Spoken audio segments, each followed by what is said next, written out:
Welcome back everyone. This is my road to clear skin. I'm going to be healing my eczema over the next few weeks and months following a pretty bad flare as a result of a summer of gallivanting around Europe on weddings, stags and blah blah blah, just having a good time, having a few drinks, eating not everything that I should have. So yeah, this is day number 7, episode 2, and the last week has been a little bit rough.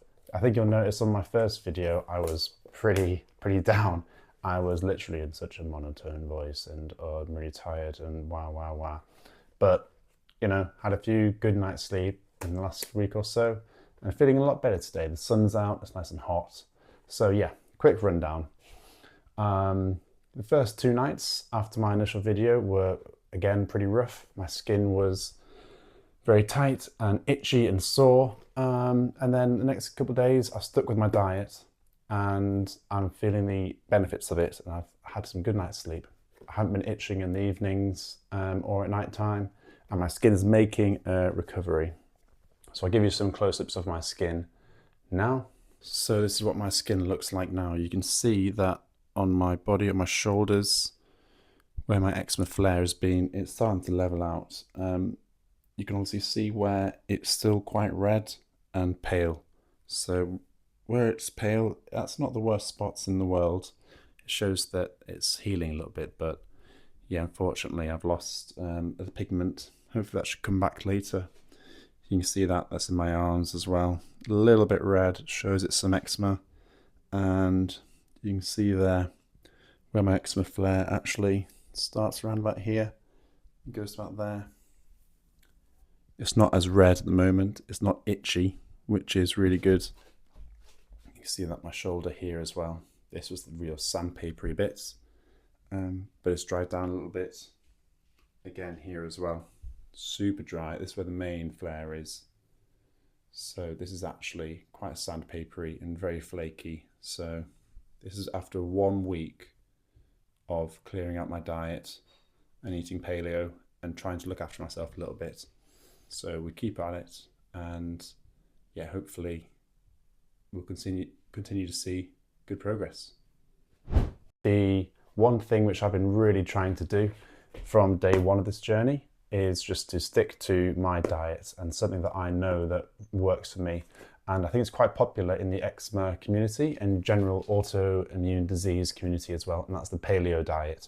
So it's super stripped back. All it has, for me anyway, the essentials is some good quality meat, some good quality fats. So for me, extra virgin olive oil, not too much, but gives you a lot of calories, and it's really good for you as well. And then lots of veggies. So be that leafy greens, some starches, yeah, just a wide variety of as much as possible, excluding all nightshades. So tomatoes, potatoes, yeah, aubergines, and it's really helped me a lot. So my digestion has settled down, and yeah, as you can see, my eczema is less flared. What it is it's super dry. And in my last video I said that I was looking forward for it to go to dry skin. When it's red and blotchy, that's when you're in an active eczema flare. And the flakes are more, think of them as scabs. Okay, so as your skin heals, it produces new layers of skin that push up, and the eczema flare actually has to get, in my mind, I picture it as it having to get pushed out. And the eczema sort of scales and flakes you see, that needs to get removed, and those scabs, if you will, leave, and then you get fresh new skin. So it's on the way, it's super dry. And this is when when I feel the most conscientious about how my skin looks. But that doesn't bother me as much because I feel pretty okay. After I have a shower, especially in London water is horrendous. My skin is quite dry and tight and makes it more flaky. But at the moment, I've had a couple of days just at home, so it hasn't bothered me too much. And yeah, every day it's getting a little bit better.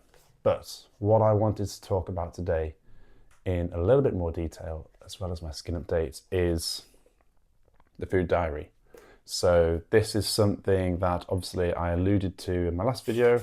I'm going to create another video off the back of this, which really dives into why this is so successful. But, you know, if you're starting something from scratch and you want to document from the beginning, I really recommend keeping a food diary.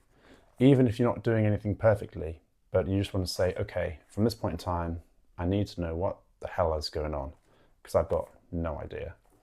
And what I find really helps is writing it down. So I dug out my food diary and I was looking back at what I ate years and years ago. I wrote all this down. And it's funny to see over the years and over the months how my diet changed and how I tweaked, and how using this I figured out what was working for me and what wasn't. You look back and you see patterns. You know, I was having bananas for breakfast. I was having fruit salads, and you know, I found out that fruit, especially bananas and anything in high quantity, dates maybe, really affected me. So I cut down on the sugar, for example. Here, 2 squares of 90% chocolate. 90% chocolate, absolutely nothing wrong with that, but I was having that every single day. And chocolate is a fermented food and it's super high in histamines, and that can lead to eczema symptoms. So it took me a while to realize that, okay, something that I'm having every day is not benefiting me. So at the moment, I mean, I'll read you out my most recent entry once I find it. Here we go.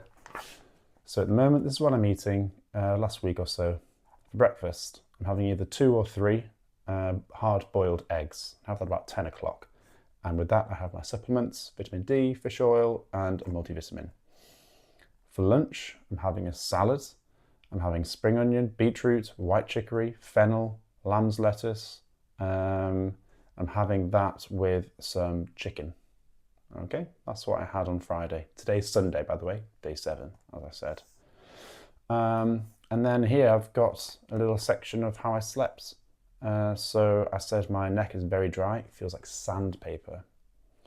Sandpaper, what an awful description, but what a good description. You know, my skin is so dry, but it's healing. That's what I'm after. I want it to be really dry and get those new scabs and flakes forming. I've also said that I remember scratching in the night, but not too much. My arms are not red or hurting. So, yeah. It's really, really interesting to look back and think about how food diaries affect your current behavior and what you learn as you go. So I would highly, highly recommend keeping a food diary. What a food diary also shows is that if you're eating the same thing every day, then it really spells it out to you, you know? And when you're actually writing it down and reading it, you go, bit of a pattern. So, yeah. Food diary is really helping me. As I said earlier, I'm going to be doing a deep dive into the neurological and psychological, I guess, impacts and reasoning as to why keeping a food diary and specifically writing it down is really beneficial and important. It can help you a lot on your healing journey. So look out for that. All right, this has been day 7. We're on the road to recovery. It's a long road, but we're going to get there. We're not quite at the summit yet, but you know, we've packed our bags and we're on our way. So yeah, eczema healing stuff coming on soon. Stay tuned.